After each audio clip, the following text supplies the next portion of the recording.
Welcome, everybody. First of all, I want to once again offer my condolences for your loss. And that's the main reason why we didn't see everybody when we were scheduled to see them last. So I hope you and your family are well and feel the presence of God's comfort in this challenging time for your family. So the last time we got together, if I'm not mistaken, we dealt with the topic of goal setting. And kind of attached with this idea of goal setting, I have 5 characteristics of a finisher that I'd like to talk about today. So, what I want to do is first identify what those 5 characteristics are, and then we can back into them. So, the first characteristic of a finisher is finishers are consistent. Secondly, they are diligent. Third, they are resilient. Four, they are persistent. And 5 finishers, the best of them, develop laser focus. So, and also we were getting some feedback from many of you who do watch, and we appreciate all of you who have subscribed to our page and you have been checking out WeTheSauce. Some of you have expressed an interest in the videos being a little more succinct. So that's what we're striving for today. So with that being said, first of all, we talk about finishers and we think about Olympians. Olympians, the the champion Olympians, they strive to finish the race. If you think about the marathon runners, in their mind, number one is finishing the race. If they finish the race, then they have a chance to win the race. Their best chance of winning the race requires them to finish the race. So when they're training, they train to finish the race, knowing that, now of course, we know that there's these fringe rules. If somebody gets disqualified, then potentially you win. But Olympians don't go into the competition hoping that somebody gets disqualified as the way that they win. They understand that in order for them to win, they have to finish. So let's start there. Now, as a very well touted woman recently said, she said that finishing is a thread that runs through everybody's life. In other words, anybody that achieves any kind of success usually do so by finishing something. Now, let's go back to this goal setting concept because this whole conversation about finishing ties into the conversation we were having last about goal setting. Last time we got together, I encouraged us to make SMART goals. And I don't think we ever finished giving the definition of SMART goals. So let me do that now. So, what are SMART goals? SMART goals are specific, they're measurable, they're achievable, they're relevant, and they're time bound. Now, I want to say that we hit on specific, measurable, achievable, and time bound, but I want to focus on that relevant part now because it ties into being a finisher. So,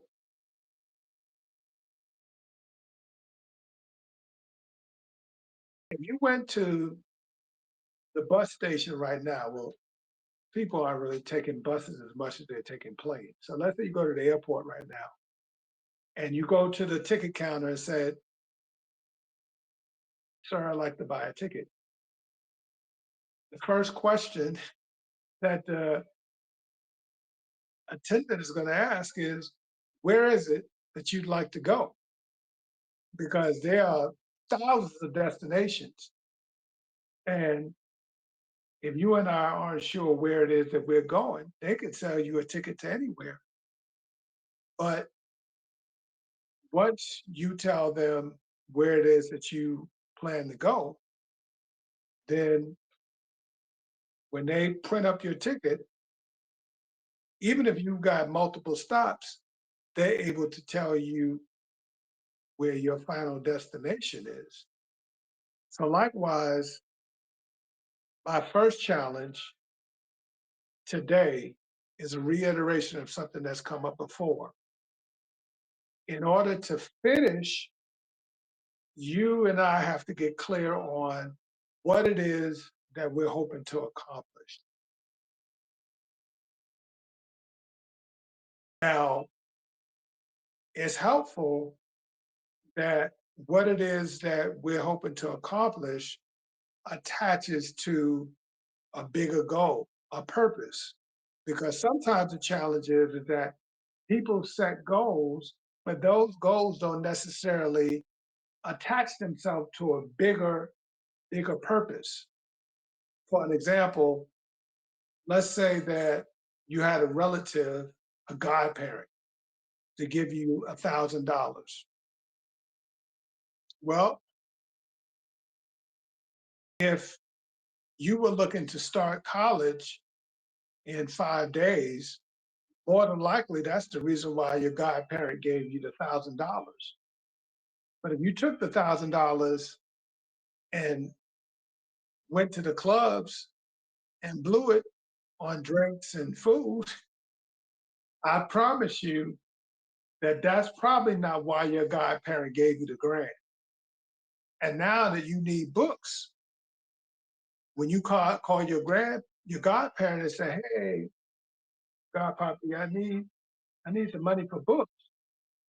In his mind, he's thinking, "I gave you a grand, and last I checked, a grand should have covered books plus." So he's going to be confused with that phone call. But if we're not clear on what our purpose is for a particular thing, then the goal is going to get all tangled up. And so you might have set a goal to have a good time with that $1,000 when that $1,000 should have been pointed at your first semester of college. Okay. Now, let me let me say this, and then I'm gonna give you an opportunity to get involved. For a lot of people, identifying a relevant goal or a goal that attaches to something bigger is the hardest part for some people. In fact, some people say that they don't know why they're here. So I've got a few suggestions along those lines. Number one, for some of us, the answer is to get quiet. One of my mentors says to get into your secret place. For a lot of people, the reason why they can't tap into where that destination is for them is because there's never a quiet moment. Either you're listening to your favorite artist on your app, or you're watching a movie, or you're listening to somebody at work. You go to bed listening to something. So, when is the quiet time for you to get connected with your source and find your direction? Some people will say, okay, FLW, I have no idea what you're talking about. I don't know how to do that. Then maybe you need to talk to those people who are closest to you because sometimes, whether it be your parent or your best friend, your partner, sometimes people can see you better than you can see yourself. For an example, I was just reading a blurb on Denzel Washington. He's making the circuit now. He has a new movie, he and Spike Lee. And he was saying that originally he wasn't looking to be an actor. He was trying to go into something connected to biology or journalism. And somebody said to him after I think he had been in a play or something, and they said, "Hey, you know what? You should look into that acting thing. You seem to have a knack for it." And based upon somebody from the outside making that observation, he looked into it. And millions and millions of dollars later, apparently that was good advice. Yeah, yeah. So it could be somebody close to you that might be able to give you a heads up on what your thing is if you don't know what your thing is. Or maybe you need a mentor or coach. Maybe you need to hire a mentor or a coach. So for a lot of people, once they get into their 30s, certainly their 40s, you're starting to, if you don't already know what your thing is, you're starting to think, okay, what is my thing? And some people making decent paper, but you still have this void because you're doing something, but you don't feel like you're doing that thing. So I gave you a couple of ideas of how to find out what that thing is. The reason why that's important is because if you can't attach your goals to something that's relevant, you might be A, finishing the wrong thing, or B, maybe that's the reason why you can't finish because you don't feel like you're finishing something that you feel is important enough to finish. Any thoughts on some of the stuff that I've said so far, Drake? Yeah. What probably happened too for people watching is my mic was muted, so I wasn't really saying anything, so it didn't matter. But there was probably times where I was talking and people couldn't hear me. So just the heads up for people watching this in the future. Um, yeah, no, I mean, you said a lot of good things about finishing. But one thing I was thinking about when you were saying finishing was also some things are never finished. Like in some cases, the work is never really over. So it's like some people want it to be over and kind of, they'll kind of quit. They'll end up quitting prematurely or by trying to set a place where it's finished. And you think, okay, I finally got to this place, and that's because that goes with. There's no finishing the game of money. Like there's always more money that you kind of have to get, and that's just because of the society that we're in. Like there is never a stopping of getting money, get figuring out what you need to do in order to get paid in today's world. So in some cases there aren't things that you finish, but there are things that you have to finish in order to make sure that you can go the long game of actually earning money and things like that. So like the process of a job hunt is a long process, and you know it's kind of finished when you land a position, but it's also something that it's one of those skills that you can't let get too cold. I mean, obviously people want to find jobs that they want to stay at, but when the economy is how it is, it's like you have to always know how to, figure out your next step, and you can't be out here without any means to make some money in that regard. So it's just kind of a stay ready mentality as opposed to okay, now the job is done. So, and at a lot of these jobs, that's the thing. When we're talking about work, a lot of that the job is never finished. It's like you can get to a point of stability, but you're never done with the work, or and if you are done with the work, then that means that you're out of a job. So that's something to keep in mind when it comes to that. So let me, that's a really good point that you made. And let me see if I can help people to understand, because I don't want people to think that what you said was a contradiction, because this whole talk is about finishing. So let's say that you decide you want to become a civil engineer. In the United States, if for the most part, there may be some route that I'm not aware of, but typically, in order for you to get hired as a civil engineer, you will need to finish a civil engineer degree. So you will need to finish a degree to get hired by a firm, because what that degree suggests is credibility to do the work. Now, the unfinished part is that many of us have heard of what we call lifelong learners. Most of the people, whether you talk about Bill Gates, Oprah, we can go down the list. Part of the reason why these people are so successful in terms of success by the world standards is because they're lifelong learners. One of my mentors just blew me away. I thought that I was a lifelong learner, and I am. But this man has already read over 10,000 books. 10,000 books.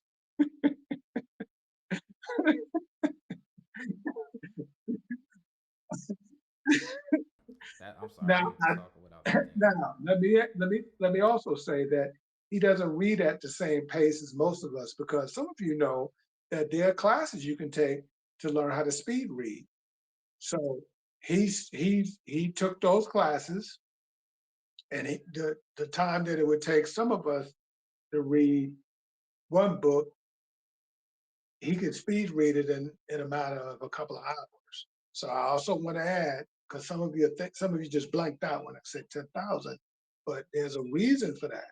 Okay, so I want to make sure that people didn't just drop out when you heard Dre say, "Well, there are things you're not going to finish," because yeah, there are things that when you get into a profession, let's say you get into the technology field, technology, it's constantly changing every day. So God help you if you graduated from and got your degree in some tech field a year ago, and you decided that you made it, you getting ready to be done, because that field is constantly evolving. So you got to constantly learn just to stay in the game Right. post your degree. Okay. So, all right, so let me get into the characteristics. So Dre and I started this whole podcast game with this idea of being consistent. So number one, if you're going to be a finisher, you're going to have to be consistent. Now, this consistency that I'm talking about has to do with you and I alone. It doesn't have to do with any other outside factors. It has to do with a decision. For an example, we use Dre for an example. I know that in a previous conversation, Dre said that he would get up as early as 5 a.m. to walk his dog. And in walking the dog, that also gave him an opportunity to exercise and do other things. So we're talking about consistency, because at that time of morning, there's less of an opportunity to run up against somebody or something else that's demanding your attention. And so it gives you more of an opportunity to be consistent with what it is that you're trying to do. So I'm going to take a real easy one, going to the gym.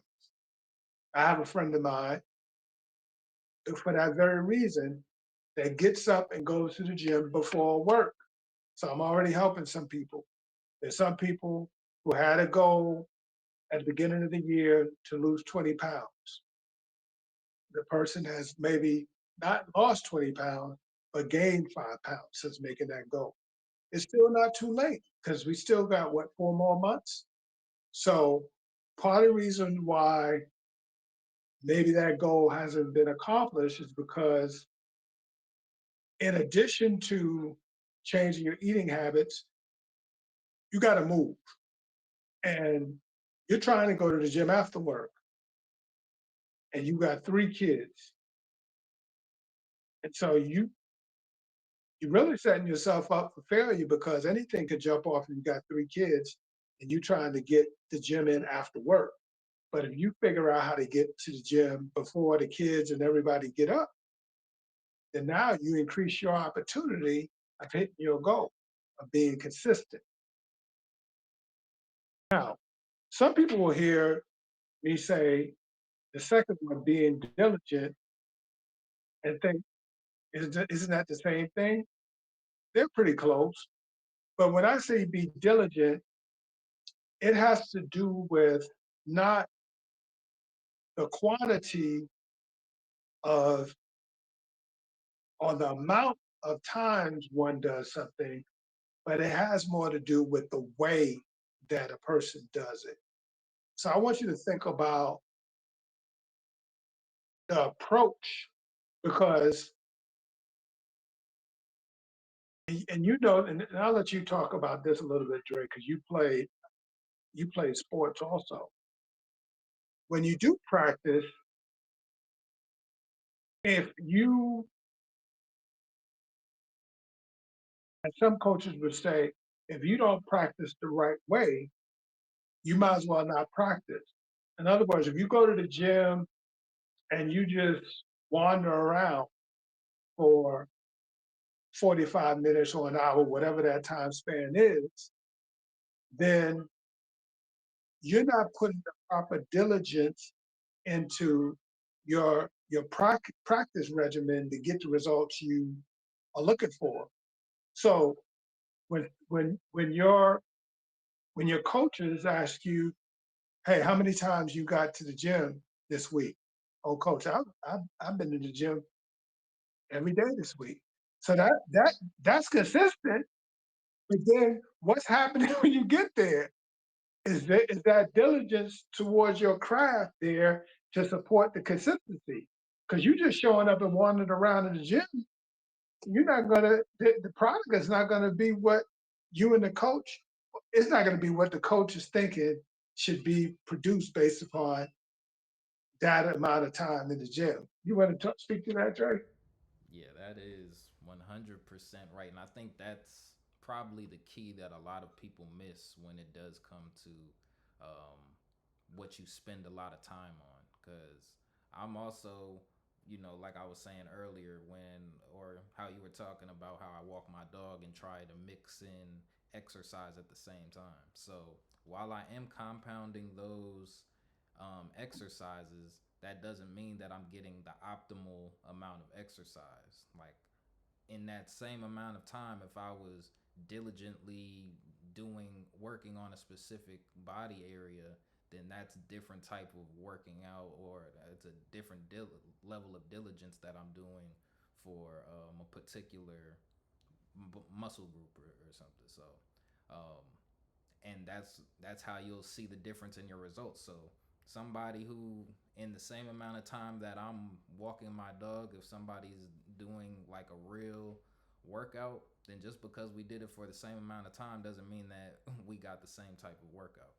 um, and that's something that I think, even me as a kid, like I was playing basketball all the time. Like you would never find a time I wasn't playing basketball, but I'm playing just pick up basketball in my neighborhood, not while other people have coaches and they're going in for an extra 2 to 3 hours. And when you're not aware that other people are going that hard, then you think what you're doing is enough until you're introduced to that situation where you've run into somebody who's actually diligently working at the same craft you are. I just have to say this, Dre, and then I'm gonna move on. We're doing good on time.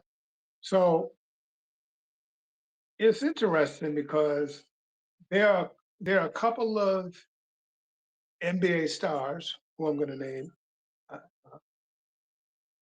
a lot of remain nameless. A couple of them were very open about the fact that they didn't really get into practice. They were game time performers, and they performed on a high level in the games. In fact, both of these people that I'm thinking of are Hall of Famers. However, when we think about the people who won championships, they almost to a man tended to be people who practiced the right way. They were diligent about what they did in practice. So they didn't just show up at the gym. So I'm going to name names on this side of it. When you talk about Kobe, when you talk about uh, Larry Bird, when you talk about Jordan, of course, they didn't just show up at the gym, but when they showed up at the gym, they were diligent about what work they did when they got to the gym to practice, and they've got the trophies to prove it. And so for the young athletes, I'm just saying, I know maybe some of your favorite professionals have went public with the fact that they weren't really into practice and it seemed to work for them. But the ones that I'm thinking of right now, they don't have those trophies that the ones who were diligent were able to get. So in that sense, we could say they didn't finish because trust me, if you talk to them, they were after a chip and it didn't happen for them. Now, the first two characteristics had to do with you and I alone, no outside factors. This next one, finishers are resilient. So when we use the term resilient, now we're talking about opposition because most of us can identify with the fact that level one, we start feeling good about being consistent and being diligent. And now, as soon as it seems like you're doing good with getting to the gym, the Fauci jumps on you. You know, for those who don't know, that's what I call the COVID-19 thing, since he decided to patent it. But anyway, I don't get distracted by that. So soon as you decide to be consistent and diligent with going to the gym, boom, here this is. This is the outside. This is something from the outside that's attacking you.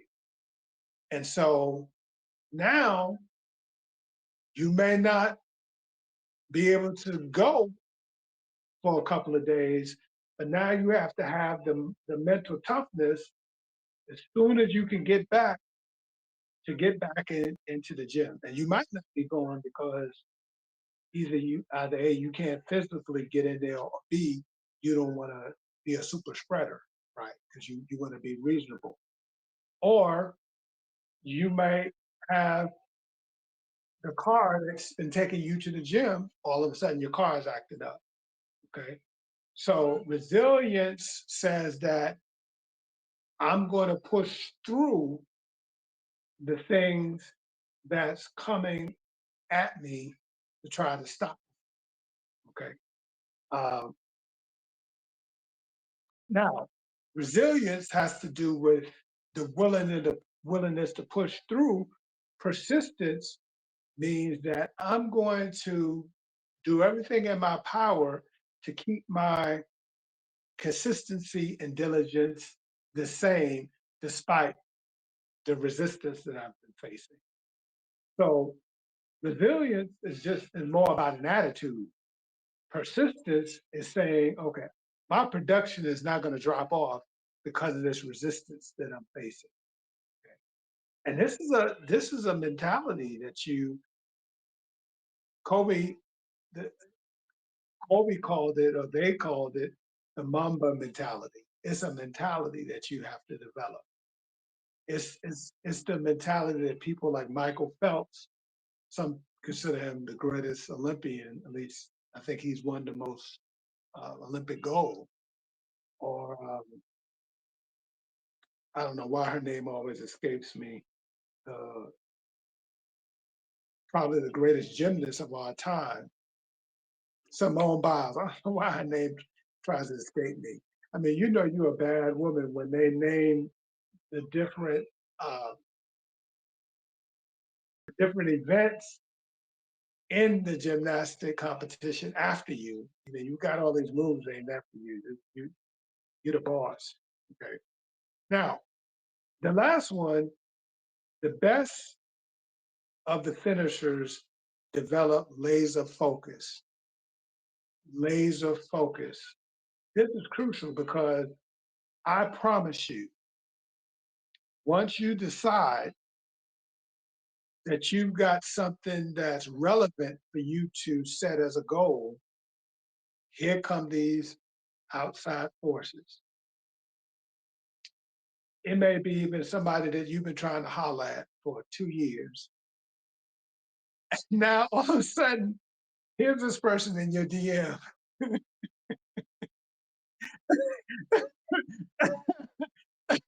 You've been trying to holler at this person for 2 years.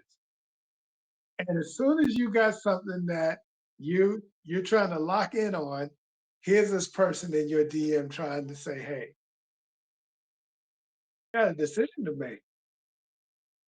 Are you gonna allow this person to become a distraction for you, or are you going to stay focused? Now you're thinking, well, this might be perfect timing, and it might be, but you're going to have to decide whether or not you now turning some attention to this person is going to take you away from your persistence, your consistency, your diligence, and your resilience, or are you going to now take some of the time, because that's the one piece that we can't replace. We are dealing with 24 hours. So are you now going to take some of the time that was allowing you to be successful at your goal of finishing? Are you now going to hop in to the DMs and start doing something totally different? It's a decision. I've said a lot, Dre, and I know we right up against time. Did you want to chime in on some of that? Um, yeah, back to the practice when so I think there's different levels, like in the NBA for instance, there's different levels of finishing in the NBA. And some people have the same goal, but some people show up in different ways, I would say. So like in Kobe's instant, or in Kobe's case, a lot of times his his type of finishing was to get the championship. And we see other people who are in the NBA who maybe understand other, not even understand other politics, but just don't necessarily chase it in that way. But it doesn't mean that they don't necessarily care about the game, and they may, what successful means to them is different than what it meant to Kobe. So to say that not everyone who doesn't get a championship isn't finishing, that's not, I wouldn't say that that's true. But I would say that in the regard that everybody has their own personal goal that they want to set in the NBA. So people in the NBA have goals as well. And you may think that just because they made it to the NBA, their goal should be done. But now they have new goals that they have to set and new milestones that they want to hit for themselves. So, and when it becomes you versus yourself, then only thing you can do is elevate and up what you put in yesterday, so you can beat yourself from yesterday instead of worrying about everybody else. So that's how you stay resilient, that's how you stay persistent. So just, you're your only competition, just like everyone says. You know, you're absolutely right. And uh, there are players who understand that they're not even going to start, and they're just role players. Their job is to help support Kobe, and but in the case of the two players I'm talking about, they also articulated that they wanted to win a championship. So in the case where, and the reason why I want to bring that out is that if you have a particular goal and you're not hitting it, then you have to maybe reevaluate your practices that may not be supporting your said goals. Because again, if you're looking at somebody that's accomplishing what you're not accomplishing, then you have to say to yourself, okay, what adjustments do I have to make in order to accomplish that goal? And I'm going to make this point. So, some people would consider Tom Brady to be the greatest quarterback, some the greatest football player of all time. And of course, when it comes to the GOAT, there's always going to be argument, right? But I remember a particular Super Bowl where Tom Brady was involved. And no, let me back up. This is what I want to say. It has been said by the former owner of the team that Tom Brady was involved with was that part of the reason why he was so successful in the Super Bowl had to do with the way that he prepared for the playoffs. There was another quarterback who admitted that when he got an opportunity to go to the Super Bowl, even though he had been a league MVP,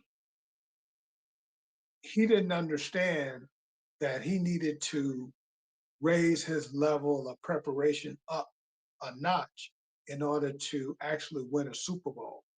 So, for those people, and maybe I'm talking to those people who are mid career and you're trying to get to the next step on the ladder, maybe going back to that idea of mentorship, maybe you need to get a mentor and find out what that person is doing to get to that next level. And if you happen to be doing something different, then you might need to tweak what you're doing in order to get to that next plateau. Well, we've gotten through our five, and I just want to close on with these thoughts. Winners stay focused and continue in faith no matter how long it takes. And so we all have faith for something. We all have it, whether we see it from a religious standpoint or a spiritual standpoint, we all have faith. Focus enables us to see what our creator sees and remain focused.